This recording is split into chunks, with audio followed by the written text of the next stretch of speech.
अब हम आते हैं एक्सरसाइज 4.3 का क्वेश्चन नंबर 7। ओनली 3 और 4 questions are left in this exercise. ठीक है, क्वेश्चन नंबर 8 सॉरी क्वेश्चन 7 अभी हमने जस्ट किया था। तो क्वेश्चन 8 क्या कह रहा है, अ ट्रेन ट्रेवल्स। ये एग्जाम के पॉइंट ऑफ व्यू से काफी इंपॉर्टेंट है। ठीक है, तो सबसे पहले मैंने आपको बताया था, याद कीजिए मैंने रिलेशन बताया था, time is equal to distance upon speed. इसको दिमाग में आप रखिए। स्पीड और डिस्टेंस से रिलेटेड जो भी क्वेश्चंस आते हैं ठीक इसी फॉर्मूले के बेस्ड होते हैं। ठीक है, तो इसको दिमाग में रखिए आप। तो हमें चलिए क्वेश्चन को पढ़ते हैं। A train travels 360 kilometre at a uniform speed. सबसे पहले क्या करेंगे, let the speed of a train be x kilometre per hour. यानी ट्रेन मूव कर रही है किससे, यूनिफॉर्म स्पीड से। यूनिफॉर्म स्पीड तो बच्चों आपने 9th में पढ़ा होगा मोशन चैप्टर में कि when an object travels equal distances in equal intervals of time there is no variation in the speed of the train. या कोई भी ऑब्जेक्ट जिसकी स्पीड चेंज नहीं होती है, कांस्टेंट रहती है, तो उसे हम कहते हैं यूनिफॉर्म स्पीड। ठीक है, तो let the speed of a train be x kilometre per hour और डिस्टेंस कितना दिया हुआ है 360। तो टाइम इज इक्वल टू क्या लिखेंगे, डिस्टेंस अपॉन स्पीड। इधर भी हम वैसे ही लिखते हैं जैसा मैंने आपको बताया था 360 अपॉन। सबसे पहले ये लिख लीजिए। आप ये सोच रहे होंगे ये लिख करके क्या फायदा, अरे आगे भी तो क्वेश्चन पढ़ना है हमें। 360 अपॉन x, ये भी टाइम है और ये भी टाइम। तो आगे पढ़ते हैं। नेक्स्ट कंडीशन क्या है कि अगर स्पीड को 5 किलोमीटर बढ़ा दिया जाए तो जितना टाइम पहले लग रहा था उससे 1 आवर लेस टाइम लगेगा। ठीक है, अगर स्पीड को बढ़ाएंगे तो टाइम कम लगेगा, अगर स्पीड को डिक्रीज करते हैं या घटाते हैं तो टाइम क्या, यानी टारगेट तक पहुंचने में आपको ज्यादा टाइम लगेगा। ठीक है, तो अगर स्पीड को कितना हमें बढ़ाना है, स्पीड को 5 किलोमीटर पर आवर, तो स्पीड में क्या करते हैं 5 किलोमीटर पर आवर हम बढ़ा देते हैं। तो जितना पहले टाइम लग रहा था उससे 1 घंटा यानी 1 आवर टाइम क्या कम लगेगा। ठीक है बच्चों, अब कुछ नहीं करना है, अब -1 को इधर ले आइए और इसे इधर ले आइए, तो एक प्यारा सा क्वाड्रेटिक इक्वेशन बन जाएगा। 360 upon x plus 5 is equal to 1। ठीक, फिर एलसीएम ले लेते हैं। x इंटू, एग्जाम के पॉइंट ऑफ व्यू से काफी इंपॉर्टेंट है, एग्जाम में जरूर आते हैं इस तरीके के क्वेश्चन। x और x कैंसिल आउट हो जाएंगे, तो ये हो जाएगा आपका 360 x प्लस 5 माइनस ये और ये कैंसिल आउट हो जाएंगे, ये बन जाएगा आपका 360x। ठीक है, अब इसे मल्टीप्लाई करते हैं तो ये आ जाएगा 360x प्लस 365 जा कितना होता है बच्चों 1800 minus 360x upon x square plus 5x is equal to 1। ये और ये कैंसिल आउट हो जाते हैं प्लस माइनस, तो हमारा इक्वेशन बन जाता है x square plus 5x minus 1800 is equal to 0। अब यहाँ से खुद भी कर सकते हैं आप। ठीक है, मेरे टर्म स्प्लिट कर दूं या आप खुद से करेंगे, चलिए कर देता हूँ। X square plus 5x minus 1800 is equal to 0। यह आ जाएगा x square 45x minus 1800 is equal to 0। Speed cannot be negative 48, तो यह आ जाएगा x into x plus 45 minus 40 into x plus 45 is equal to 0। तो speed कितना आ जाएगा बच्चों 40 किलोमीटर पर आवर, क्योंकि यहाँ पर x प्लस 45 है, अगर इसको 0 के बराबर रखते हैं तो x की वैल्यू कितनी हो जाएगी -45।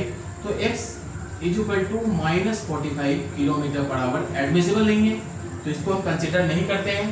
सो the speed of train is 40 kilometre per hour. ठीक है बच्चों, हाँ तो बच्चों अब हम आते हैं एक्सरसाइज 4.3 का क्वेश्चन नंबर 9।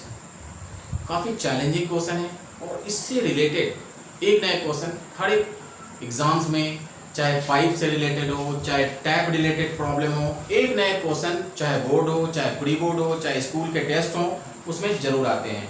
तो इसलिए इस क्वेश्चन को काफ़ी ध्यान से देखिएगा। इस क्वेश्चन को देखते ही या पढ़ने के बाद बच्चे घबरा जाते हैं कि सर ये तो बहुत डिफिकल्ट है, लेकिन ऐसा नहीं है।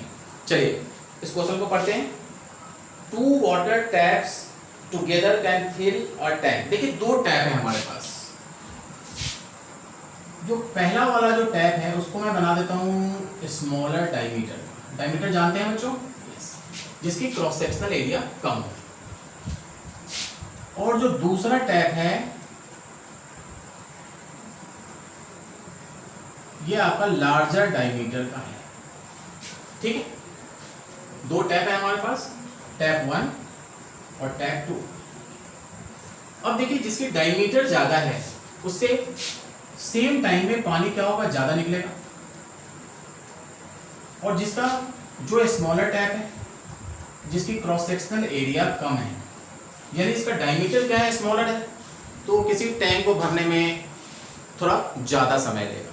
ठीक है, तो इस क्वेश्चन में ये कहा जा रहा है कि बड़ा वाला जो टैप है वो किसी टैंक को भरने में 10 आवर्स कम टाइम लेता है। क्यों? क्योंकि इससे जो रेट ऑफ फ्लो होगी, रेट ऑफ फ्लो यानी कि पानी के बहने की जो रफ्तार है, पानी के बहने की रफ्तार, यानी कि इसका जो डायमीटर ज्यादा है तो सेम टाइम में इससे होकर के ज्यादा पानी निकलेगा in compare to this, because this tap has larger diameter. ठीक है बच्चों, तो क्वेश्चन में ऐसा कहा जा रहा है कि जो बड़ा वाला टैप है, ठीक है, ध्यान दीजिएगा, थोड़ा ध्यान दीजिए, समझ में नहीं आ रहा होगा। देखिए ध्यान दीजिए, बड़ा वाला जो टैप है जिसकी डायमीटर ज्यादा है, ठीक है, बिगर टैप, ये किसी टैंक को भरने में 10 आवर्स कम टाइम लेता है इन कंपेयर टू दिस। ठीक है, राइट। तो हम लिखते हैं यहां पर, तो इन अदर वर्ड्स हम क्या बोलेंगे कि जो छोटा वाला जो टैप है वो बड़े वाले टैप से 10 घंटा ज्यादा टाइम लेगा, 10 आवर्स। ठीक है, अकॉर्डिंग टू क्वेश्चन कि बिगर tap takes 10 more hours to fill a tank than that of a smaller tap that is having the smaller diameter। तो देखिए इस क्वेश्चन में क्या है कि अगर ये वाला टैप, दिस टैप, ध्यान दीजिए, अगर ये 10 आवर्स अगर कम टाइम लेता है, इसका मतलब कि बड़ा वाला जो टैप, जो छोटा वाला टैप है वो किसी टैंक को भरने में 10 आवर्स ज्यादा टाइम लेगा। तो हम क्या करते हैं, मान लिया कि जो बिगर टैप है वो x आवर्स में किसी टैंक को भरता है, तो छोटा वाला जो टैप है वो कितना टाइम लेगा, x + 10 आवर्स। ठीक है बच्चों, कंसेप्ट इज क्लियर? ओके, अब यहां पर स्टेटमेंट लिखते हैं, bigger tap takes x hours to fill tank. Bigger tap x hour में एक टैंक को भरता है। ठीक है, तो बिगर टैप टेक्स, तो 1 आवर में कितना पार्ट भरेगा, 1 आवर, तो टैंक का 1/x पार्ट भरेगा। ठीक है, तो 75/8 आवर्स में, क्वेश्चन को पढ़िए, 75/8 आवर्स में जो बड़ा वाला टैप है वो किसी टैंक का कितना हिस्सा बढ़ेगा, 75/8x। Okay, in the same way you can frame the other equation.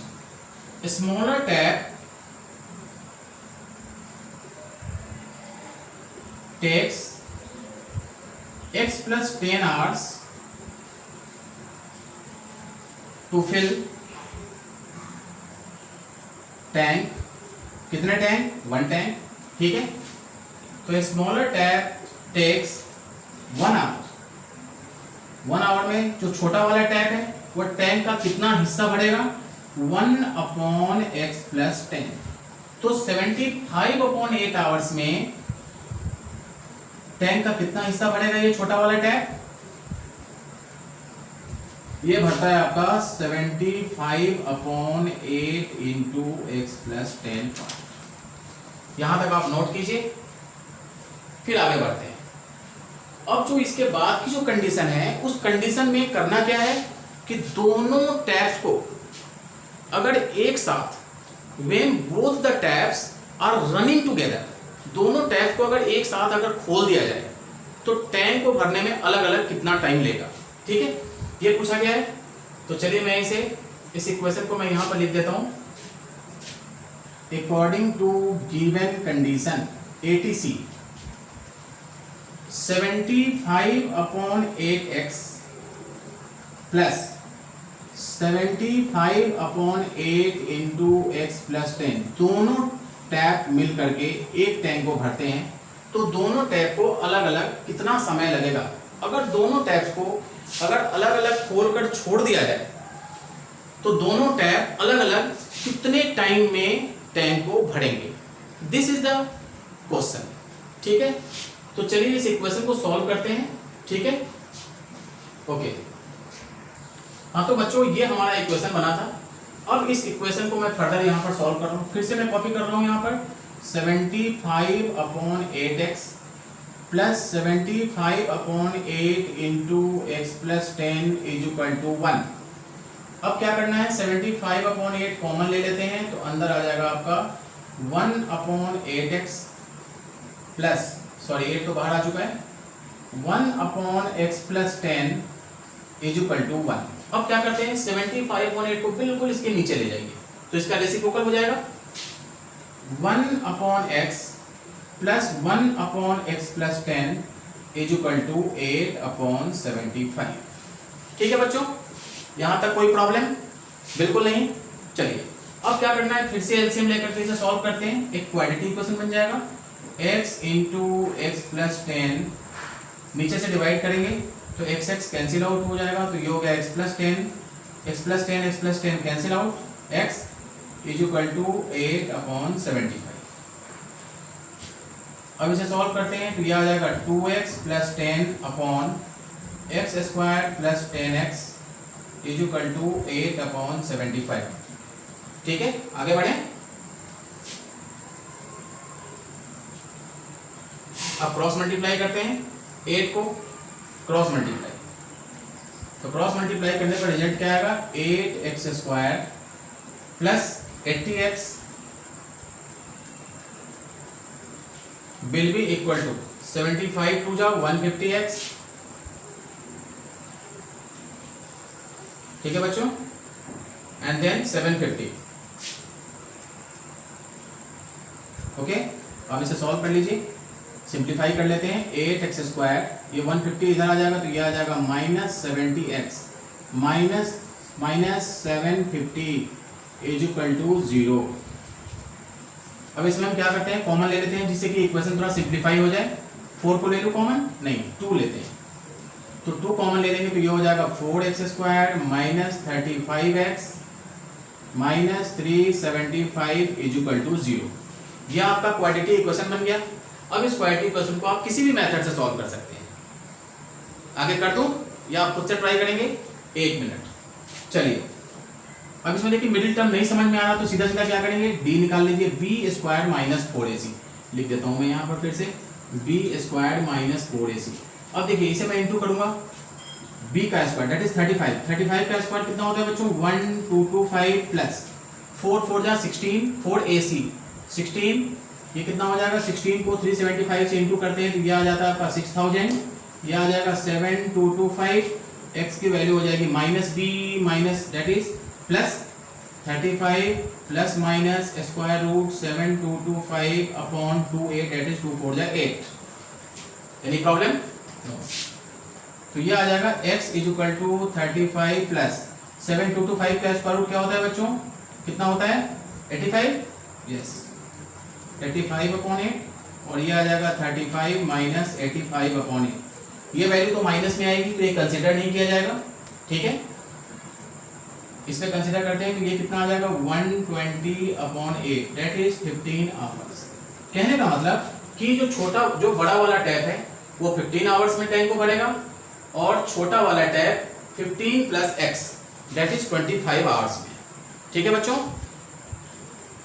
हाँ तो बच्चों हम आते हैं एक्सरसाइज 4.3 का सेकंड लास्ट क्वेश्चन जो कि क्वेश्चन 10th होगा। इस क्वेश्चन में भी बिल्कुल प्रॉब्लम सम है, ध्यान से देखिए। इसमें कहा जा रहा है can express train takes 1 hour less than a passenger train.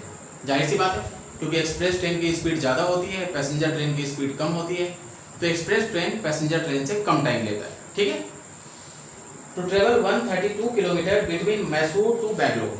अब देखिए सबसे पहले मैसूर को मैं M से रिप्रेजेंट कर रहा हूं और बेंगलोर को B से रिप्रेजेंट कर रहा हूं। दोनों के बीच का डिस्टेंस कितना दिया हुआ है? 132 किलोमीटर। ठीक है बच्चों, और अब जो नेक्स्ट कंडीशन है वो क्या है? एक्सप्रेस ट्रेन की जो स्पीड है वो पैसेंजर ट्रेन से 11 किलोमीटर ज्यादा है।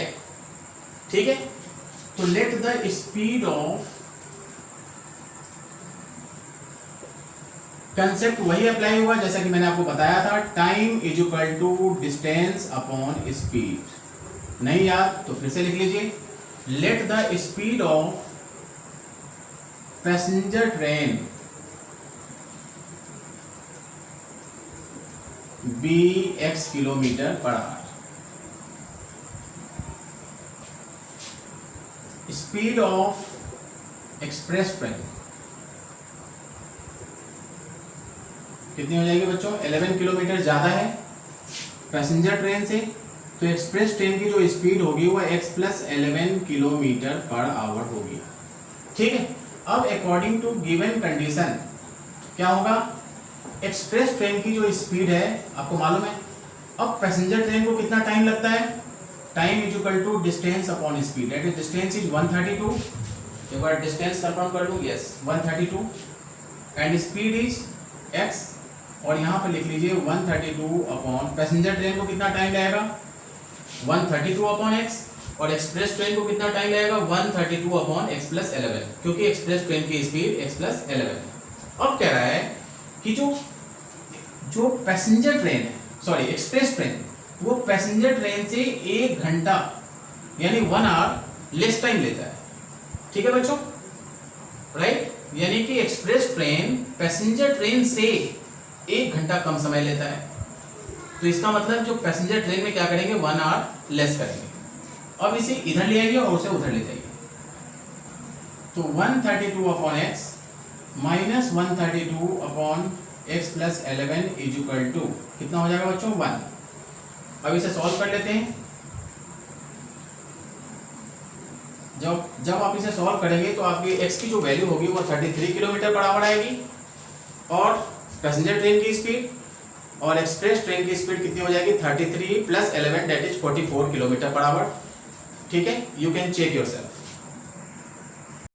हाँ तो बच्चों अब हम आते हैं एक्सरसाइज 4.3 का आखिरी क्वेश्चन नंबर 11। उसके बाद हम क्लास को यहीं पे ओवर करेंगे। ठीक है, मैं आपको इक्वेशन बना देता हूँ, आप उसे खुद से सॉल्व करेंगे। आपने बहुत सारे इक्वेशंस मैंने आपको बता दिया कि किस तरीके से सॉल्व करना है, either splitting the middle term और बाय यूजिंग क्वाड्रेटिक फार्मूला। इसी दो मूल मंत्र को आप बिल्कुल अपने दिमाग में बिल्कुल फिट कर लीजिए। ठीक है, तो चलिए इस क्वेश्चन में क्या कहा जा रहा है, जो कि आखिरी क्वेश्चन है, sum of the areas of 2 square. 2 square में बनाता हूं आपके लिए, ये रहा आपका एक स्क्वायर, ये रहा, और दूसरा स्क्वायर है थोड़ा सा बड़ा, इसकी साइड को मैं x ले लेता हूं, इसके साइड को y ले लेता हूं। ठीक, ये square 1 and this is square 2। दोनों के एरिया का सम, एरिया क्या होता है बच्चों? Area of square side into side, that is x square plus y square is equal to, area का सम कितना दिया होगा बच्चों? 468। ठीक, सिंपल। जब भी आप इक्वेशंस को या कंडीशन को ध्यान से पढ़ते हैं तो आपको खुद ब खुद पता लग जाएगा कि हमें इस तरीके से करना है। If the difference of their perimeter, दोनों के पेरीमीटर का डिफरेंस, डिफरेंस मींस बड़े में से छोटे को माइनस करना है, तो इसका जो पेरीमीटर होता है 4 इंटू साइड बड़े वाले का, और छोटे वाले का हो जाएगा 4x, 4y minus 4x is equal to कितना दिया हुआ है? 12। 4 कॉमन ले लेते हैं तो ये आ जाएगा y minus x is equal to 12, y minus x is equal to 3, 4 नीचे आ जाएगा, 4 से 12, यानी y की वैल्यू आ गई आपके पास 3 प्लस एक्स। अब y की वैल्यू को हम यहाँ सब्स्टिट्यूट करते हैं तो ये इक्वेशन आ जाएगा x square plus x plus 3 का whole square is equal to 468। अब इसे सॉल्व कर लेते हैं। X square x square plus 9 plus 6x is equal to 468। ठीक है बच्चों, यह आ जाएगा आपका 2x स्क्वायर प्लस 6x। अब इसे हम क्या करेंगे 4, इसे माइनस कर दीजिए, plus 9 minus 468 is equal to 0। ठीक है बच्चों, अब खुद से आगे सॉल्व कर लेंगे आप, आसानी से सॉल्व हो जाएगा ये। ठीक है।